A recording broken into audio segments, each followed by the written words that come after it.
and then Donald Trump in real life coming down the escalator in the same way, I instantly Googled it, and it blew my mind. Later, I was so jumping out of my skin the entire day about that when I got home from work, I started checking it out, including going back to season 11 of The Simpsons. There's no escalator ride in Bart to the Future, the one that they claim that the escalator ride is in. So I started Googling it, and Snopes said it was fake, and they had a link to the actual Simpsons animation. And it's just a short clip made after Donald Trump's announcement. So they animated it from the video taken from his announcement. That's where the video comes from. So we were both Greg, I love you so much that I didn't even check it out before I talked to my friend Ab on Fakeologist. And, from now on, I should just check. The planet's puppet masters almost surely have a plan. There's clearly maybe something there beyond the realm of man. And until you've thoroughly tested every last close-adjusted view, I find the more you think you know, the less you really do. That's true, Dr. Zayas. Very well. Where would we be without THC? 'Cause we know they're lying to us, just don't know to what degree. Yeah, where would we be without THC? The Higher Side Chat Show, Greg Carlwood and Company. Here we go, Higher Side Chatters, drinking a little drink, smoking a little smoke from sunny San Diego. A beautiful day in the neighborhood, a beautiful day for a neighbor. Won't you be mine? I'm Greg Carlwood, your humble stoner host, and today's show is pretty interesting. It's a little shorter than most because our guest was having terrible luck with his internet connection, followed by some apparent problems with a van out front towards the end. You'll see. But I've had a few episodes recently that have gone long, so this isn't the end of the world. But he's had such amazing experiences, I had to get him on. I only wish we could have talked about the details of those experiences a bit more, but you'll hear me list them off in his introduction, and he's a guy that's been recommended in the Plus forums 3 or 4 times, which is the first place I look when I need recommendations. Dr. Richard Allen Miller, he's also quite a character and a bit hard to keep on track at times, but that's what happens with a strong personality, and you gotta love a strong personality. I also wanted to mention up front a little bit of good news. The THC app is done. And it works great for about 90% of people using iPhones for both the free and the Plus versions of the show. The most common issue with the app is for Plus members not being able to sign in with their username and password. A simple password change has solved about 8 out of 10 of those types of cases. You can do that yourself from the link on the subscription page or email the HighersideChats team at gmail.com. Also, relook at that help page if you're on Android. All new step-by-step instructions with screenshots on how to get it using the most convenient apps. If for some reason you have Plus and you have an Android phone but you aren't using one of those free apps, it really is a much easier way to listen. Check those step-by-step instructions on the help page if help is needed. Now, apps are really the sort of thing that you do need ongoing developer support for. And the guy who was kind enough to make it for us did it on the house and wants to remain anonymous, so he isn't going to be able to provide that ongoing support. So I'm limited in what I can do to help right now, and there are issues. But it's a step in the right direction, seems to be working for the overwhelming majority of people, and he got us there faster than we would have otherwise. So I'm really grateful, and I'm getting to the point where at this stage in the game, for the website and now the app, I'm going to need to get a developer that can fine-tune some things, implement those last bits that are a little bit over my head, and maybe someone out there can help me. Email me if you think that might be the case. But let's dive into this show.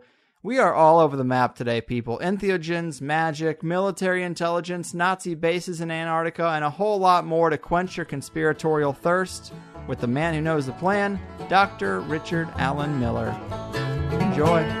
Pack it and park it, tune in and spark it, 'cause Greg's about to open up your mind. Armed with information about secret manipulation and the wisest aficionados he can find. And he's pulling back the curtain on what we thought we knew for certain, so we can see the world with a brand new set of eyes. You'll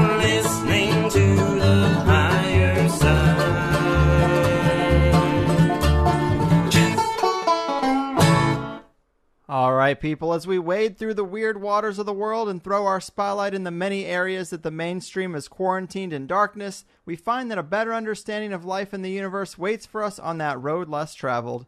Well, today we have a guest who's been living on that road most of his life and has had accomplishments, experiences, and interactions with notable people that will leave a lot of jaws on the floor. At 20 years old, his mother was being convinced by Timothy Leary to let the young prodigy take part in LSD studies.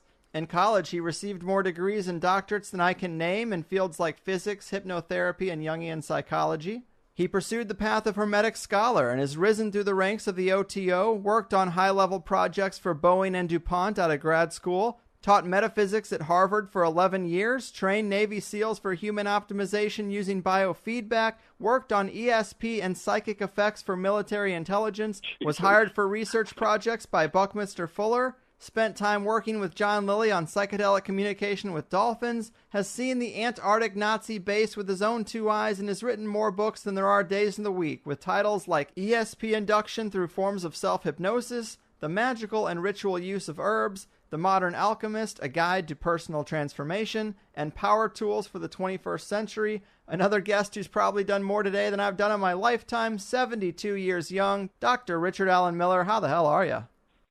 Well, when you put it like that, I gulp. How do you follow something like that? That's bullshit. I'm going bald. Oh, me too. Yeah, but mine's from unnatural causes. I pulled it out. Man, impressive resume, and it is a real pleasure. Obviously, you've done a lot in your life and worked with people that I would have loved to have met, but never had the chance. I am in awe. How old are you? 30. You're 30. Well, yeah. Gotcha. You've got your own tools to do. Last man standing kind of thing. Good luck with that. Well, you're here to get to witness the end of days. That's what your higher form chose. Yeah, bittersweet reality, but I guess I'm ready. But what I like about you is that you seem to have weaved back and forth between magic and science, which some people think of as oil and water, but there was many wild things going on in the 60s and 70s that were a lot more out in the open than they are now. Well, every single bureaucracy, including the Republican Party, has an occult secret cell within it.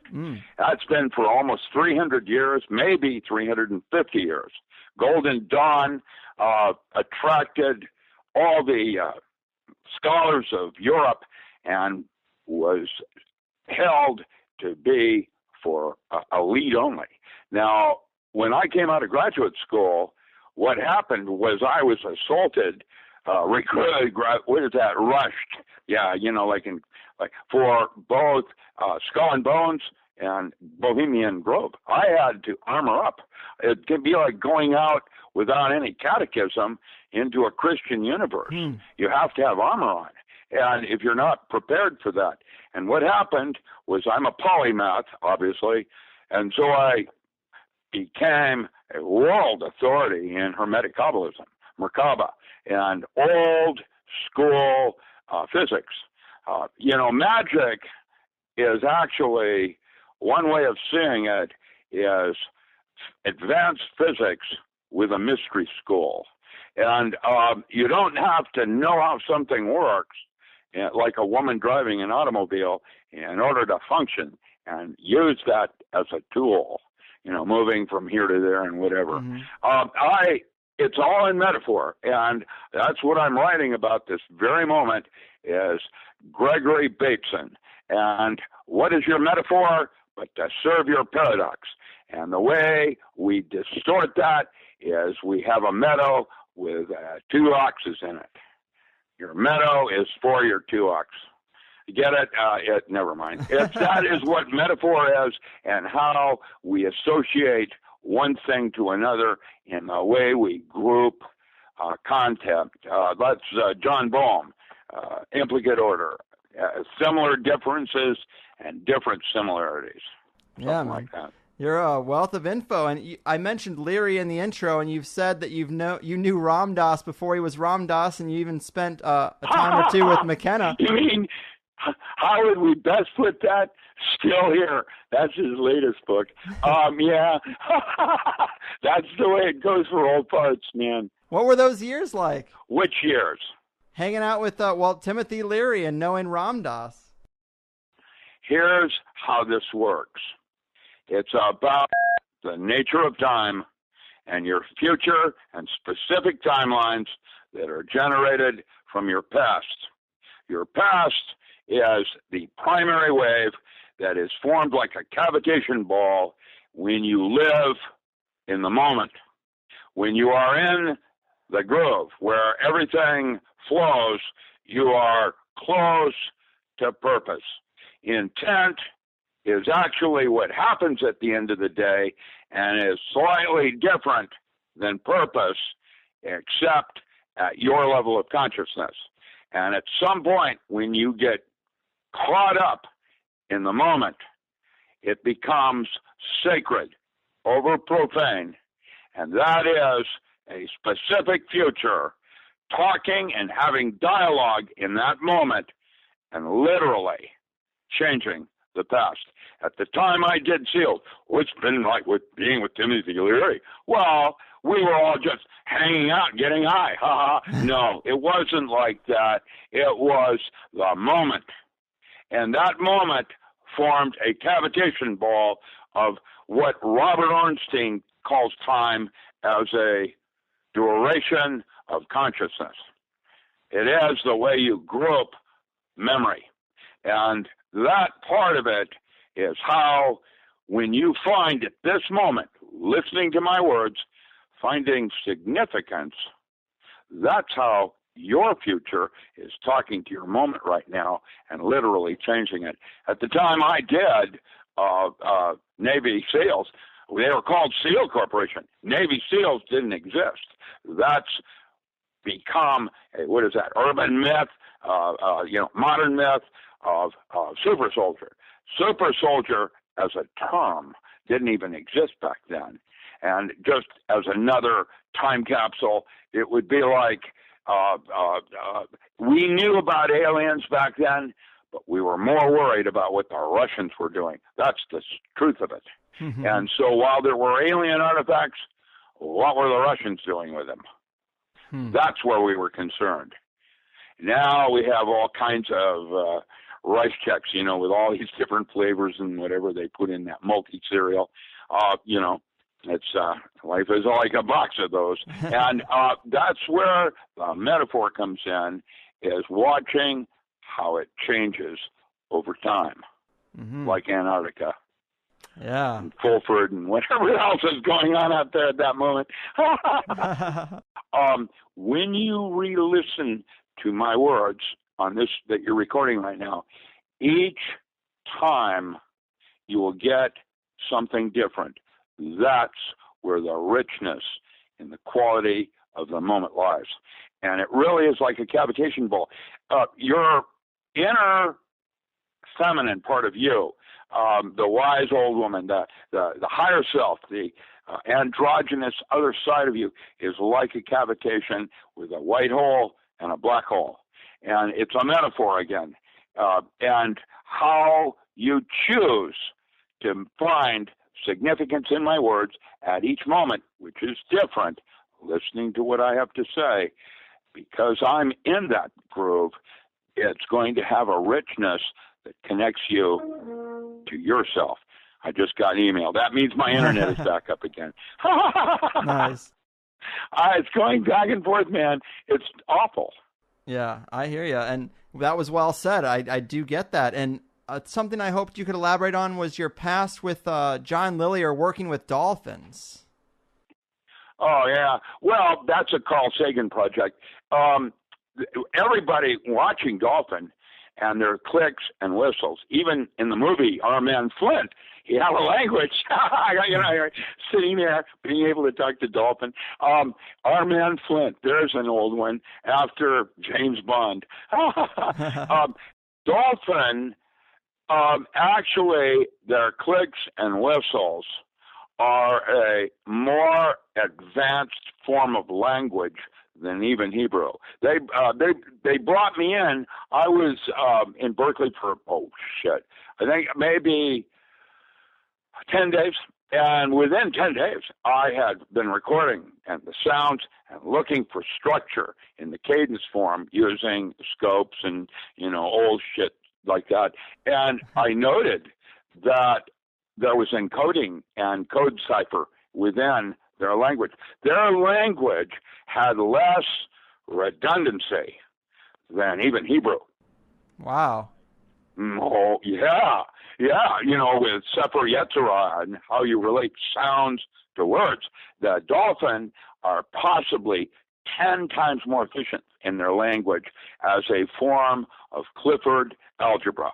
And because of the way they compress it in sonar, a lot is transferred in a burst and a lot of information.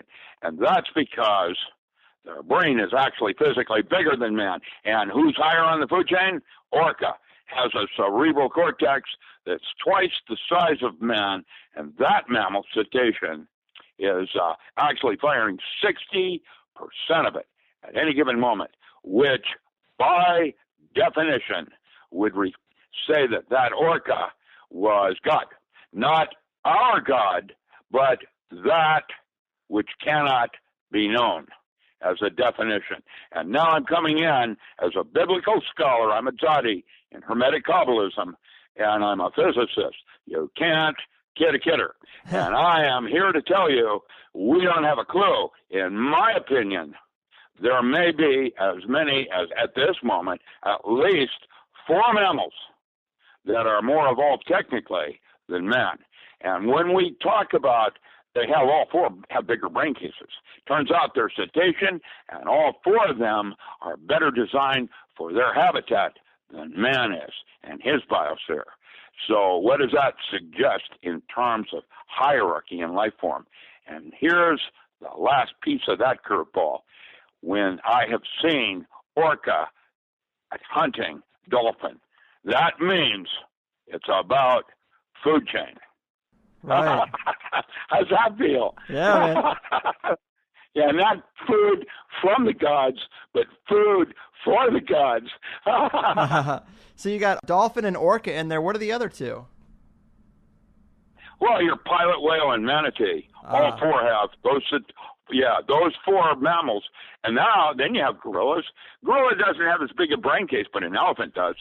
And I've seen an elephant be able to paint itself in Cambodia, that it shows that mammal has a better sense of being observed from another. And the way it painted itself has a far deeper awareness of its own presence than we do. So, and dogs. Why do we love dogs? Because they're closer to spirit. They love unconditionally, like a Down syndrome type of child. They have a type of length, girth, and width of experience that we're only just now tuning into. Our ego is pretty much what dominates the physical plane.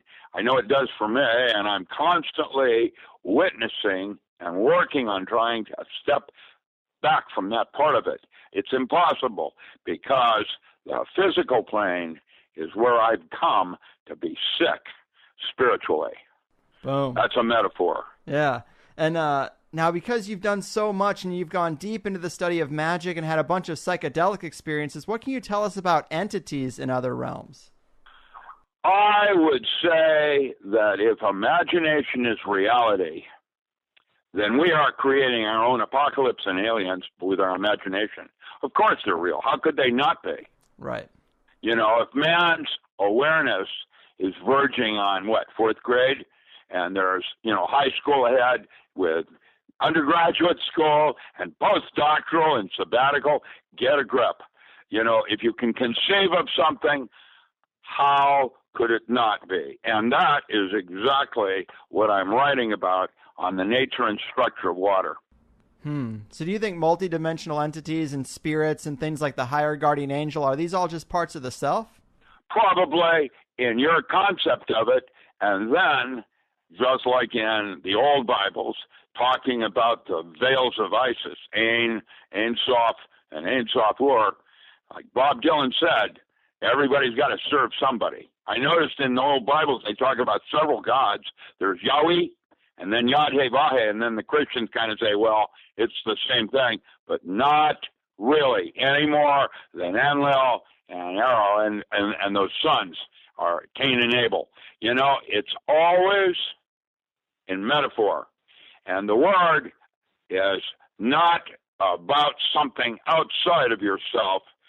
Truth lies within. And that's how you resonate with that statement, not the statement itself.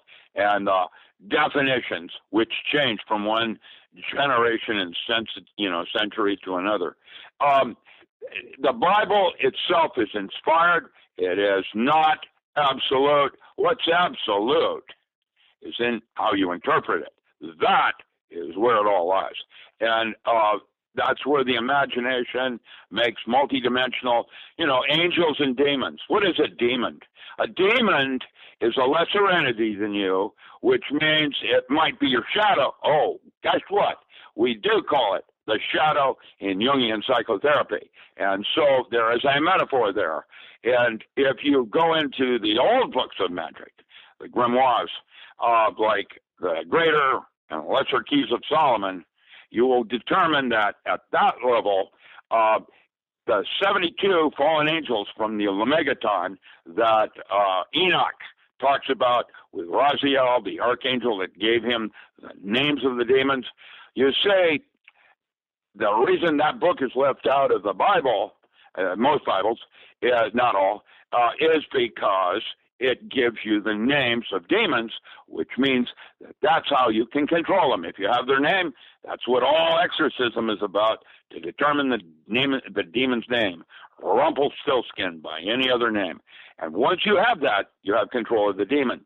And if you look at the old Babylonian star maps, where those sigils came from, the 72 fallen, you'll find that they each represented qualities in man that were not deemed worthy, like greed, jealousy,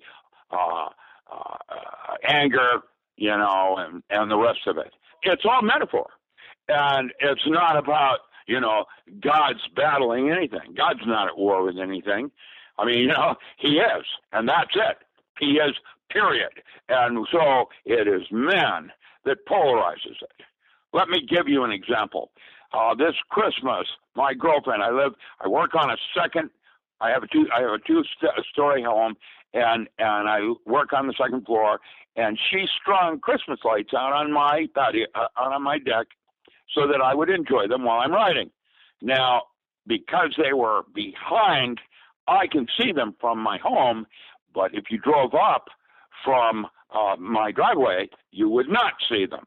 They were not put up for other people. They were because I live in the woods where nobody else cares because nobody else is there. And so it's for my own pleasure, and that's why she put them up. Now, the question is, are they real or are they not real? They're both. And that's where God comes in as beyond man's comprehension. Fair. By definition, that's what God would be. In my universe, Yeah. Some truths. Well said. So talk to us about power tools and your time teaching super soldiers to better hone their psychic abilities and ESP and all the different experiences that led up to writing that book. So it all started with my little girl dying of leukemia when I was 60 years old. I was set for life. I never had to work again. I had my own paid for savings, had some incomes. And when she got ill with leukemia, they took everything of mine. And when she died at age 60, I had like Social Security only for incomes. Oh, yeah. The reason I don't have a pension is because I was a GS-18. I was a gunslinger for the Navy outside. That means I get Medicare and Social Security. And like, that's not enough to live on. No. And that's why I'm 72 and I'm writing again. So Nick Begich came down and knew about me, and we became friends, and he brought me up to Saskatoon, and had me write the ESP induction through forms of self-hypnosis. That was the first protocol that I trained SEAL units 1, 2, and 3 with. After that, thinking with the gut, that thing that I do with Matt Stein now on urban survival skill workshops. That's how I support myself, is writing and trying to do workshops. And it's a struggle, and at my age, at 72, it's a struggle, So buy my books, because that gives you an exchange, and it takes care of my needs. I'm simple. The problem is that money isn't really real. It's just like a theatrical prop. What's real is labor. When you actually do something. And so my little girl dying was actually a good thing, and I had closings with her when she died in my arms, because it has forced me to write again, and I have discovered that writing is my joy. The reason I do radio is to promote my writings, because once you read what I'm having to say, you'll get it, and then you'll want some of the other areas. And the problem is most people can't make a living at writing, but I'm a polymath, and so I'm going to write in several areas. And so I write in Jungian psychotherapy, I write in agriculture as the postman, and I write in my memories of what I did when I was a physicist with books like Spook Central and The Non-Local Mind in a Holographic Universe, How to Change That Movie. The Power Tools came in second. It was on the 8 protocols. The first one was ESP, Thinking with the Gut. The second book is on the 8 protocols that were basically power tools, foods, that you would eat that are like superfoods, breathing techniques so that you could change your perception of time and change your martial arts so that it verged on paranormal. Experiencing it with the precision of Tai Chi when you're doing Hung Gao puts you in world-class boxing right out of the gate. And so there are very few people that even know how to do that technique. That is world-class quality in boxing, working with instinct and slowing down your perception of time so that you have the precision. And it is higher levels of consciousness. And so what I did is I wrote that for the world. These are things I did 45 years ago. These are how they work. Now, what I'm doing in the Non-Local Mind, which is not yet in print, which is the third book in the series, is basically how to change the movie.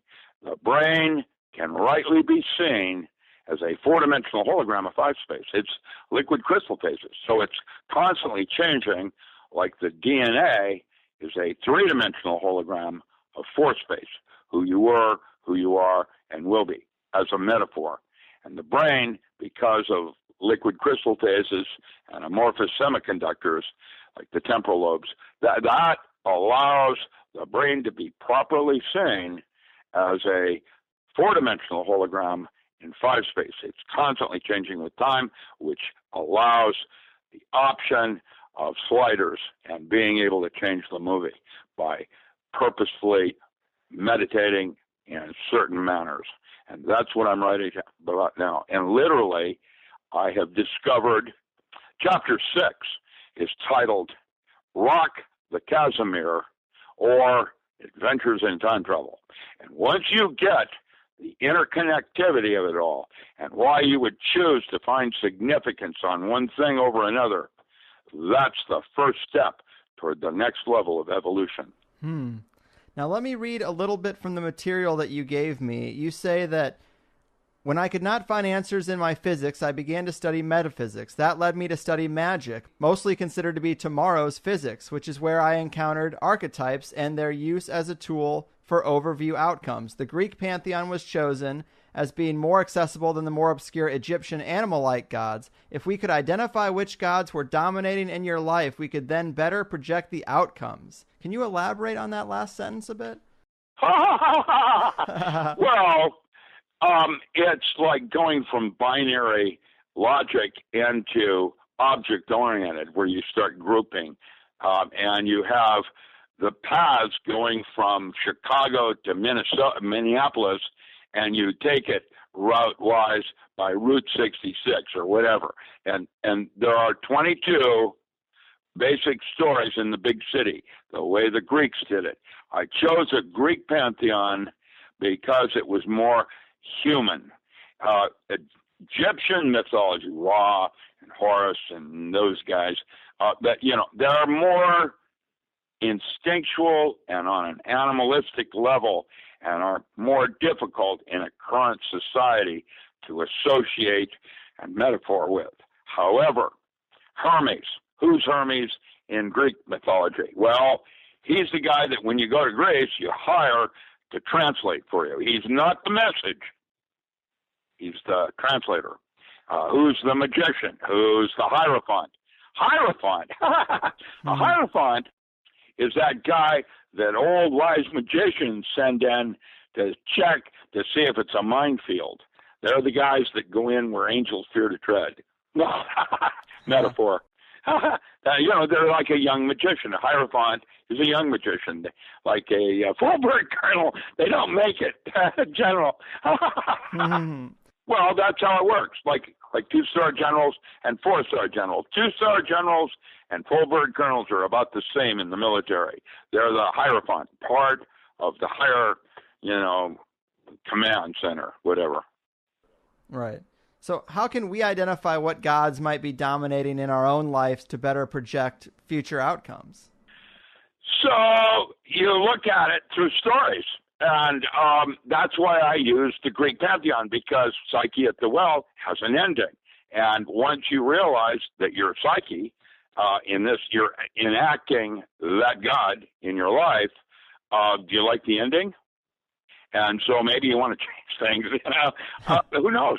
Why I say it like that is that, and by the way, I'm impressed with the quality of your astuteness in questions. They're interesting. Thanks. And I'm impressed. Just thought I would mention that.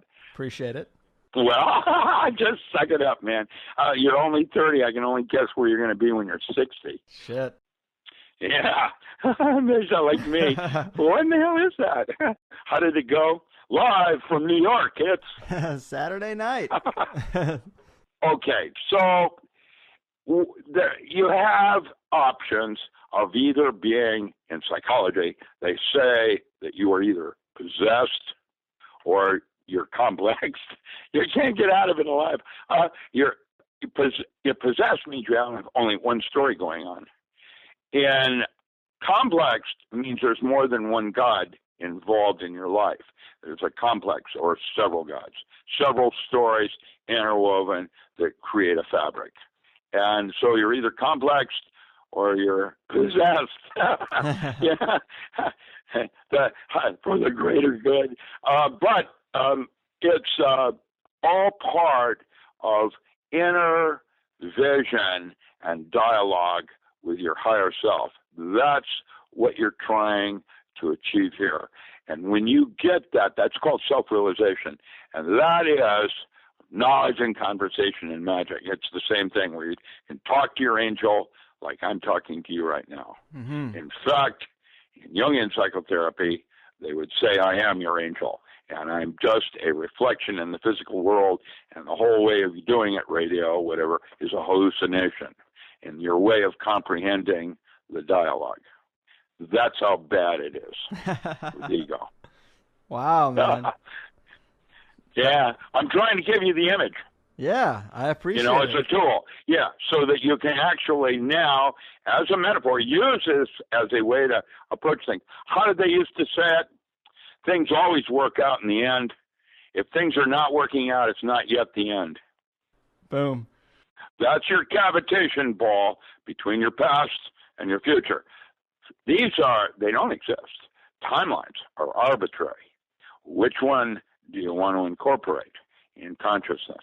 And if you do that, that's where, in the movie Interstellar, when he went through the black hole, and is that somewhere in the Akashic records where all these different timelines are sliding by in the library, and he looks for the one where his daughter is walking into the library, and then he pushes books out at her in his attempt to communicate.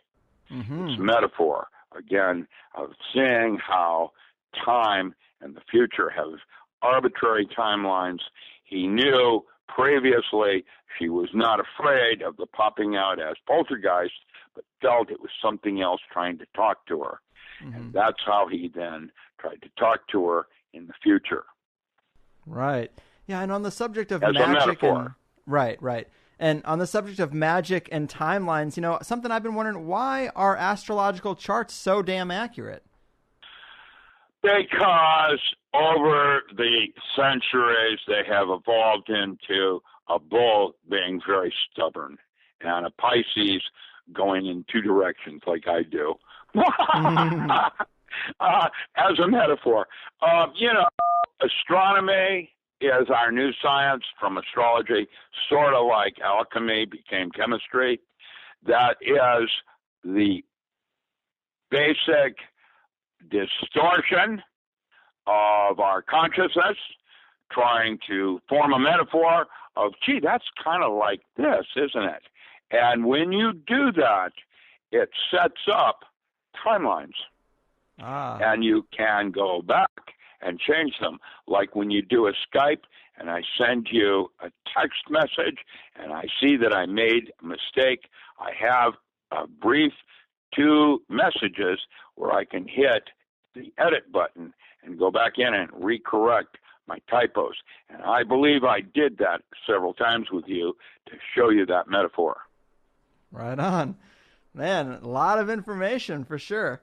You mentioned you've been doing a lot of work on urban survival. Are these skills you think we're going to need as the empire collapses? Well, even if you don't, it's about empowerment. True. The very fact that you are so dependent on water from your municipality that if the grid went out, and it won't, or it might, and you actually can count on it. It is here with me with telephones and communication right now, so there it is. And we don't even have an earthquake yet. So here we are with the end of days, and you're here to witness how it all plays out for yourself. And you have, as God's favor, choice to see if your glass is half full or half empty. And if it's half empty, you then, oh, look what I just lost. I don't have any internet and I don't have any, or you see it as half full. We're still doing the interview easily over a cell phone. And when that half full glass fell over this edge and broke, I looked over the edge and guess what? It was already half fixed. You have choice in the way you choose to see what's going on. And at the end of the day is what is meant to happen, whether you did it kicking and screaming and fighting and creating karma and anger and piss and vinegar, or you were like Buddha and allowed the mountain to come to you. Unfortunately, Buddha didn't realize that was going to be an earthquake where the mountain fell on him. Just kidding. It's metaphor. Yeah, you want to have joy in the way you see things, even when they go south. Is that, south is where there's more heat, so that doesn't necessarily mean that it's going to be a cold and bumpy ride. So obviously we got to stay optimistic, but what sort of earth changes do you see happening in the next 5 to 10 years? All of them. All of them? All of them. Anything, yeah. Pandemics, all of it. They had this movie that just came out called The Fifth Wave. Did you see that? I didn't see The Fifth Wave. Okay, well, it's a must-see, trust me. Why? The alien craft arrives. It looks something like out of Independence Day, and it just sits there for a couple of months without doing anything. And all of a sudden, the first wave hits. It is an EMP strike dropping the Earth down into the Stone Age. The third wave is a pandemic where across the world people start dying from weird diseases. The fifth wave is kind of like Rwanda, where they teach our children to go down and do mop-up on remaining survivors. And the movie's Hollywood, so how's that sound? You can count on it. In the movie, it's Hollywood. They always have to have a good ending, right? So they did the children figure it out. And it's like in the movie V, where all the aliens in their blue coats and, tie collars have to march back up in their spaceship and go home. But it won't work like that. It will work the way you want it to. Well, when you want to see what's coming, look at Hollywood, right? Yeah, that's why I did this thing down in Hollywood to start the program, man. Yes, it's in time to wake up and stop being so ignorant, ill-informed, or complacent. You need to start making plans for yourself and internal work and becoming a little more independent of Donald Trump. Because that's going to go really bad. Trust me. When Hillary Clinton is his, adversary, what she did was the last person that did what she did. Literally, they executed her. It was a woman, and they electrocuted her. And that's what should happen to Hillary Clinton and Donald Trump. A president is supposed to represent our most scholarly and educated and refined with values. Trump is a little brat, spoiled brat, that while is not purchasable, his ego is out of control. And let me tell you, they can profile that so he doesn't have to be part of the club and still be with the boys from Brazil. Trust me. And Trump is so ignorant, he doesn't have a clue, where Hillary is an outright criminal. Yes. And so here we are at the end of days with several puppets as your choice for representing the very finest from the United States. That's what I see happening, and I can candidly say this is no longer the country I served and protected. It is an embarrassment. Yeah. Oops, looks like I lost him. One sec here. All right, Doc, I got you back. My track phone ran out of time. No worries. I understand that, but I did want to get, before I really let you go, I wanted to give you a couple minutes to just tell the people about your books and get a chance to plug your websites and stuff, and then I can stitch it all together later. Okay. You can find all of my books at richardallenmiller.com. I'm Miller, Allen, A-L-A-N. So I'm richardallenmiller.com. Or my publishing site, which is oak-publishing.com. And finally, if you go to my Facebook blog at docram.com, and here comes CenturyLink just down. That means that I'm not even going to have internet now, and I have to go meet the truck. They are interfering with me across the board. It is a shame, but I do appreciate your time, man. It's been a lot of fun. Are there any urban survival courses coming up or anything like that? Yes, but I am no longer able to talk about them. I have to go deal with this truck. This is how they mess with me. I'm sorry. All right, take care. Yeah, bye-bye. All right, people, there we go. Please wait for the ride to come to a complete stop. Don't lift the lap bar just yet, but man, definitely an interesting guy and an interesting show to say the least, and a take on magic and entities that's a little bit different than most. But 72, and with a laundry list of cool experiences and impressive connections and interesting thoughts, I'm happy he was here. In the Plus show, we keep on wrestling with the weird. We get into Dr. Miller's thoughts about the Rh negative factor, Morgellons, a sentient AI that was birthed onto the internet accidentally by SETI, the Nazi base the good doctor was privileged enough to see firsthand after a research trip down there on bioluminescence, the idea of beings inside the Earth, water-based computer chips and the hidden value of water, Planet X and the possible second solar system, scalar physics and biological amplification. The list goes on. Fascinating guy. And I hope some of you will be intrigued enough to dig deeper into his books and website. Very vast in topics and scope.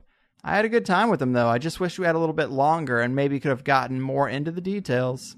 But just like every week, please sign up for Plus to hear more. It really helps the show thrive, and you're really only getting half the show. I mean, there is a lot more on the plate. Consider some of your favorite shows if THC is one of them, imagine missing out on half of them. You know, you don't hear it, so you don't realize it or think about it in that way, but really, you're only getting 50% of the show. Remember, you also get access to download all the Higherside Chats ending music tracks and access to the Plus Members Forum where we talk about all kinds of things. And I just added an entrepreneurs thread where THC Plus members can talk about their personal attempts to get out of the rat race and potentially find some like-minded customers. I know several people have been taking to that thread already. Also, as promised, I'm trying to get a quick boost of 50 subscribers to help pay for some detailed professional show notes. I've never really approached a cost of the show by directly looking to meet a goal of a certain number of subscribers, but it's an expensive process. And once we get the show notes, we really can't go back. So I want to make sure there's enough money every month to pay for it, and a nice 50 subscriber bump would do that. I mentioned it last week, and we didn't really get as big of a bump as I hoped. Only about 15 since the last show. So if you've been thinking about it, please pull the trigger. The sign-up process has been refined, as well as the step-by-step instructions for Android users. We got the iPhone app now. I'm doing what I can to stay on top of the game, but we live in a pay-to-play world. There have been some listeners who have commented that they wanted to sign up for Plus but didn't want to sign up for recurring payments. I understand that. And I don't say this on the air very often because I just forget, but there are several non-recurring payment options. You can throw down $15 for 90 days or pick up 6 months or 12 months at a time. So I try to be as flexible as possible. I even take checks and money orders. I'm not looking to set up roadblocks between you and Plus. I'm really looking to get as many people on the Plus program as possible because it's best for the listeners and for the guests and, of course, for myself and the show. And yeah, this is a little bit of a harder sell than usual because I really do want to get those show notes done. And it's the last piece of the puzzle. And I think it's a great resource for following up on things discussed on the show because this really is an information-heavy podcast. So I want to have those show notes dialed in. It was also my birthday this week, so let's pile on another reason. If there's anything I want, it's just for you to enjoy the full shows and sign up for THC Plus. Treat yourself. You deserve it. Also, our buddy Crow has launched his podcast. I got to mention that. I was the second guest, so hop over to crow777radio.com and check that out. I think I'm a better host than I am a guest, but he said people are liking it, so I'll take it. I'm also going to be doing a second Q&A show for the Plus members really soon, so add some more questions to that forum thread if you want to ask me anything. I'll be doing it this month in April. And the last bit of news, the big Conspiracies clearance sale is going on now. Some of the shirts are up to like $9 off, which is basically half price. And they won't be printed again in a lot of cases, so jump on that. I will be doing shirts still, but we're not going to be doing Conspiracies. I'm losing the Conspiracies brand. I think I got some better ideas, and I'm constantly fighting off people who are violating the patent and trademark. And I just don't want to be that guy. You're going to be fighting people forever with a pun name like that. We're going to move on. But the point is, it's a hell of a deal right now. Go to conspiracies.net and pick yourself up something nice. Of course, I'll be picking a Money Bomb winner for this month tomorrow, the 29th. I am a little bit behind on shows, backed up to the last couple days of the month, but I do have one just about ready. Should be here soon, and at least by the 31st. You're going to like it too. It's fairly unique. But anyway, tomorrow is the 29th. Watch your emails. If you are picked as the Money Bomb winner, good luck. Hope you enjoyed Richard Allen Miller. He's quite a trip. But that's it for me today. I'll talk to you guys soon. Your move, sentient AI of the SETI screensavers. Your fucking move. Oh no. You see, the world isn't random, it's attached to puppet strings, control over everything. The 9 to 5 is trying to steal ya. Now don't that job seem silly? Hello, can you hear me? Or should I play back recordings from some spying agency? Wish we were younger and free. I'll be thankful when it's all exposed, the vast conspiracy. This such a difference between us and the damn rush hours. Hello from the higher side. They're calling out 1,000 crimes. They'll tell you the story of everything that's been done, and they'll call out deception of the web that's been spun. Hello from the higher side. The earth is hollow inside. They'll tell you about something that no one else will. Have you heard about Saturn? Have you heard about the real since the war?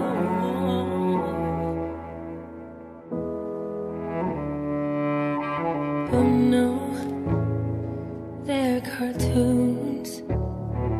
It's so typical of me to talk about this stuff. I'm sorry, that's good and well. Did you ever hear the argument that nothing really happens? It's no secret, and that the best is plus. It's doubling your time.